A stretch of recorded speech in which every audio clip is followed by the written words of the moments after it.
Welcome to our channel. నేను మీ జాకిర్ హుసేన్. ఇక అమెరికాలో వలసదారులను వెనక్కి పంపించే ప్రక్రియలో అమెరికా ఉన్నట్టు తెలిసిందే కదా. అయితే దీని మీద పోప్ ఫ్రాన్సిస్ గట్టిగా సీరియస్ అయినట్టు తెలుస్తుంది. సో దీని గురించి డిస్కస్ చేద్దాం. ప్రస్తుతం మనతోటి దాసరి విజ్ఞాన్ ఉన్నారు. వెల్కమ్ చెప్పేద్దాం. Hi sir. నమస్తే. అయితే అమెరికా ఎవరైతే వలసదారులు ఉన్నారో, అక్రమంగా వెళ్ళిన వాళ్ళు ఉంటారో, వాళ్ళని వెనక్కి పంపించే ప్రక్రియలో ఉంది కదా.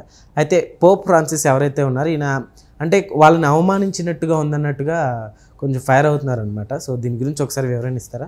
ఒకటి, ట్రంప్ తీసుకున్న డెసిషన్ మన వాళ్ళకి, తెలుగు వాళ్ళకి అర్థం అవ్వాలి అంటే తెలంగాణ ఆంధ్ర సపరేషన్ అప్పుడు, బైఫర్కేషన్ అప్పుడు ఏం జరిగిందో అదొకసారి గుర్తుపెట్టుకోండి. మా ఉద్యోగాలు మాకే ఉండాలి, ఆంధ్ర వాళ్ళు వచ్చి ఇక్కడ వలసదారులు ఎక్కువైపోయారు, వాళ్ళు వద్దు కాబట్టి మీ రాష్ట్రంలో ఉండండి అని. సేమ్ ఇప్పుడు ట్రంప్ ప్రాబ్లం ఏంటంటే మా దేశంలో ఉన్న వనరులన్నీ మాకే కావాలి, మీరు మీ దేశాలకు వెళ్ళిపోండి, అక్కడే వెతుక్కోండి అని ఆయన. సో దీనివల్ల లాభం వాళ్ళకి ఉండొచ్చేమో నాకు తెలియదు, నష్టం అయితే ఉంటుంది. ఓకే, ఎలా చెప్పాలంటే మిగతా మనకు కూడా నష్టమే. మనకి ఇండియన్ ఎకానమీ మీద ఎంత నష్టం పడుద్ది అంటే, ఫస్ట్ బిజినెస్ రంగంకి వెళ్దాం. Study in US, study in America, visa America, ఇట్లాంటి కొన్ని సెంటర్స్ ఉన్నాయి తెలుసు కదా, పెద్ద పెద్ద ఆఫీసులు పెట్టేసి. ఓకే, కన్సల్టెన్సీలు, ఆ కన్సల్టెన్సీలన్నీ మూతపడిపోతాయి, మూతపడ్డాయి కూడా ఆల్రెడీ. మనకు తెలిసిన ఒక ఛానల్, మంచి ఫేమస్ ఛానల్ అనమాట, వాళ్ళకి యూఎస్లో కన్సల్టెన్సీ ప్లస్ ఇక్కడ ఛానల్ ఉంది. ఛానల్ పర్వాలేదు, ఏదో రకంగా వెళ్తుంది, బట్ అక్కడ ఉన్న పెట్టుబడులు దీని మీద పెట్టి నెలకు 15 లక్షలు ఎక్కువైనా సరే రన్ చేసేవాడు.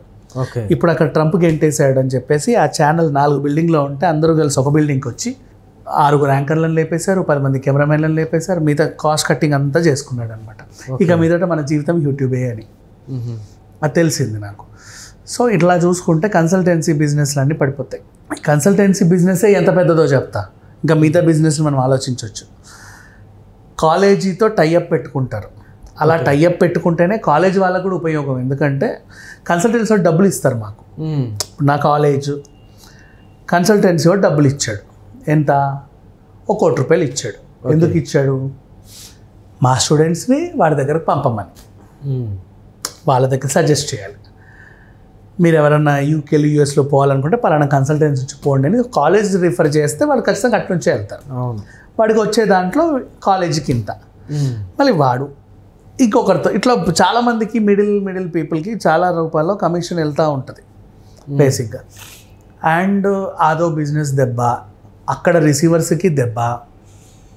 పార్సల్స్ మన వాళ్ళు అక్కడ ఉంటే పచ్చళ్ళు గిచ్చళ్ళు పంపించుకుంటాం కదా, ఆ కొరియర్ సర్వీస్ వాళ్ళందరూ మూతపడాలి. ఇంకొక విషయం, ఎఫ్ఎంసీజీ రంగంలో పెద్ద నష్టం. ఎఫ్ఎంసీజీ అంటే fast moving consumer goods. Like for example, రోజు టీవీలో వచ్చే యాడ్లు ఏంటో రెండు చెప్పు. డబుల్ హార్స్ మినపగుళ్ళు, టెనాలి డబుల్ హార్స్ మినపగుళ్ళు, ఓకేనా, 2 కప్పులు ఎక్స్ట్రా, 2 కప్పులు తెలుసు కదా, అది తెలుసు సుమా గారి వాట్ ఎవర్. ఇప్పుడు అమెరికాలో మన వాళ్ళు ఉంటారు కాబట్టి అక్కడ సూపర్ మార్కెట్లో తెనాలి డబుల్ హార్స్ మినపగుళ్ళు అమ్ముతారు, వీడు అక్కడికి సరఫరా చేస్తాడు. అక్కడ కొనేవాళ్ళు లేకపోతే వీళ్ళెందుకు సరఫరా చేస్తారు? చేయరు. వీళ్ళకి ఆ బిజినెస్ దెబ్బ. అవునా? మోస్ట్లీ ఇండియన్స్ తినే సరుకులన్నీ అక్కడ ఇంక ఉండవు. అంటే ఉంటాయి అంటే అందరూ పంపట్లే కదా ట్రంప్, ఎప్పటి నుంచో గ్రీన్ కార్డ్ హోల్డర్స్ ఉంచమన్నాడు కదా అనేది వేరే వాదన. గ్రీన్ కార్డ్ హోల్డర్స్ ఉన్నా వాళ్ళ పిల్లల్ని ఉంచట్లా. ఓకే, పిల్లలు ఉండడానికి లేనప్పుడు తల్లిదండ్రులు అక్కడ ఎందుకు ఉంటారు? రావాల్సిందే కదా. నా ఫోన్లో నా పిల్లోడు ఇండియాలో ఉంటాడు, మేము ఇక్కడ ఉంటాం, మాకు ఇక్కడ పౌరసత్వం ఉందని అనుకోరు. పిల్లల కోసం ఖచ్చితంగా వాళ్ళు వచ్చేస్తారు. పెద్ద లాస్ అది వీళ్ళకి కూడా. అండ్ ఇంకొకటి, పలానా డేట్ కల్లా మీరు పోండి అని చెప్పినప్పుడు అందరు కూడా ఇమీడియట్గా వాళ్ళ ఆస్తులన్నీ అమ్మకానికి పెట్టారు. నీకు కారు ఉంది, 18 దాటితే అక్కడ ఉండొద్దు, అర్జెంట్ సేల్ కార్ అని పెట్టేశావు. కొనే వాళ్ళు ఏం చేస్తున్నారంటే ఆ కార్ని, అమెరికా వాళ్ళే, 1,00,000 ఇస్తాం, ఇచ్చాయి సార్, 10 లక్షలు సార్, పో సార్ ఇంకెవరికన్నా నమ్మకం, సార్ ఎంతో కొంత ఇచ్చేయండి సార్. అయితే నాకు ఒక డౌట్ వచ్చింది విజ్ఞాన్ గారు. ఒకప్పుడు నిజంగా ఫ్రీడమ్ కావాలని చెప్పి ఫైట్ చేశారు. అట్లానే ఎవ్రీ ఇయర్ మనం ఫ్లాగ్ కూడా ఎగరేసుకుంటాం. ఎందుకని మరి ఇట్లా వలస వెళ్ళి మరి ఒక దేశం మీద అంత ఇంట్రెస్ట్ ఏంటి, అక్కడ వెళ్ళి అక్కడే సెటిల్ అవ్వాలని? అది కూడా చెప్తా, ఆ ఇంట్రెస్ట్ కూడా ఎందుకు అట్లా అంటే అంత ఉంటుంది చెప్తా, అక్కడికి కూడా వస్తా.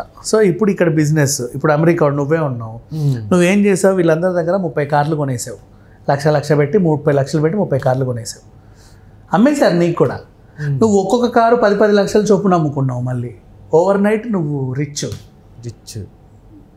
నెక్స్ట్ ఫ్లాట్స్, రియల్ ఎస్టేట్, అందరు ఇంకా ఇల్లు ఎంతకు వస్తే అంతలే అని అమ్ముకుడు. వాళ్ళు కూడా పెద్దగా ఏమి రాదండి ఇది అని అంటారు. అయ్యో సార్ మేము 50 కోట్లు పోసి కొన్నామండి. 50 ఏం మాట్లాడుతున్నాండి, 50 లక్షలు కూడా చాలా ఎక్కువ ఇంటికి అని చెప్పేసి ఎంతో కొంతకి వాడు ఖాళీ చేయాలి, లేకపోతే ఇల్లు వదిలేసిపోవాలి. వదిలేయడం కంటే ఎంతో కొంతకు అమ్ముకోవడం బెటర్ కదా. అలా అమ్ముకొని వచ్చిన వాళ్ళు ఉన్నారు. అట్లా మళ్ళీ అమెరికా బెనిఫిట్ అయింది. బట్ ఇది ఎన్ని రోజులు ఉండదు. చాలామందిని అండ్ ఇంకోటి అక్రమ వలసదారులని సంఖ్యలేసి జైల్లో పడేస్తున్నారు. మొన్నటిదాకా వాడు ఏ డెలివరీ బాయ్ గానో బాత్రూంలో క్లీన్ చేసుకుంటూ పెట్రోల్ కొట్టుకుంటూ 10 రూపాయలు సంపాదించుకొని బతికేవాడు. ఇప్పుడు వాడిని తీసుకెళ్ళి జైల్లో పెట్టారు. అలాంటి వాళ్ళు బోల్డంతమంది ఉన్నారు. సో ఇది తప్పు అని ఫ్రాన్సిస్ కనిపించింది, అందుకే ఆయన చెప్పాడు. అండ్ ఇప్పుడు నువ్వు అడిగినట్టు ఎందుకు అక్కడికి వెళ్ళి వేరే పరాయి దేశం మీద మోజు అంటావు. మన వాళ్ళకి ఏంటో అదొక ఆనందం, నీకు తెలియదు. అమ్మాయి పెళ్లి చేస్తారా అంటే అదొక గొప్ప విషయం కదా. అబ్బాయి అమెరికా వెళ్ళాడా, అబ్బాయి అమెరికా వెళ్ళాడా, అవునండి మా అబ్బాయి అమెరికాలోనే ఉన్నాడు. అక్కడ ఉండడం గొప్ప అంతే. వాడు అక్కడ ఏం చేస్తాడో తెలియదు. నువ్వు అక్కడికి వెళ్ళి బాత్రూంలో గడుగు, పిజ్జా డెలివరీ బాయ్గానే ఉండు, నష్టమే లేదు. ఇక్కడ నుంచి అంటే మా అబ్బాయి అమెరికాలో ఉన్నాడు. ఏం చేస్తాడు అమెరికా వెళ్ళి? నీ సంపాదన ఎంతో నీ ఖర్చు కూడా అంతే. ఎక్కడైనా అదొకటి గుర్తుపెట్టుకోవాలి. ఇప్పుడు దుబాయ్ వెళ్ళాను అంటే నీ సంపాదన ఎంతో నీ ఖర్చు కూడా అంతే. ఉన్న చోటు ఉంటే నీ కనీసం సొంత ఇల్లు ఉంటుంది. అట్లీస్ట్ నీ ఆదాయ వనరులు నువ్వే తుక్కోవాలి. తెలివి ఉంటే బిజినెస్ చేసుకో, తెలివి లేకపోతే ఎవరి దగ్గర జాబ్ చేసుకో. ఏది చేత కాకపోతే ఇంట్లో కూర్చో, కనీసం ప్రాణాలతోనే ఉంటావు మీ అమ్మకి. ఎక్కడికో పోయి నువ్వు చచ్చిపోతే రాష్ట్రాలు వీళ్ళు పోతావు. వాడు పో అనగానే నిన్న ఒక తెలుగు అబ్బాయి ఊరేసుకున్నాడు. అవును, ఎందుకంటే అన్ని లక్షలు ఖర్చు పెట్టి మరి వెళ్ళి అక్కడ మళ్ళీ వెంటనే వెళ్ళిపోంటే ఏం చేస్తాడు? ఏం చేయలేదు. ఇట్లాంటివి ఉంటాయి. కొంతమంది నామూసి కాలనీలో ఉండలేరు. మొన్నటిదాకా అమెరికా అని రెచ్చిపోయారు కదా, ఇప్పుడు తప్పు తరిమేస్తే వచ్చి పడ్డారు, ఏం చెప్తారో అంటారు. ఇట్లాంటి నామూసి కూడా ఉంటాయి, ఎద్దెబ్బి పొడుపు మాటలు ఉంటాయి. This all will happen. So Pope Francis కూడా ఇది పద్ధతి కాదని చెప్పాడు. So thank you sir.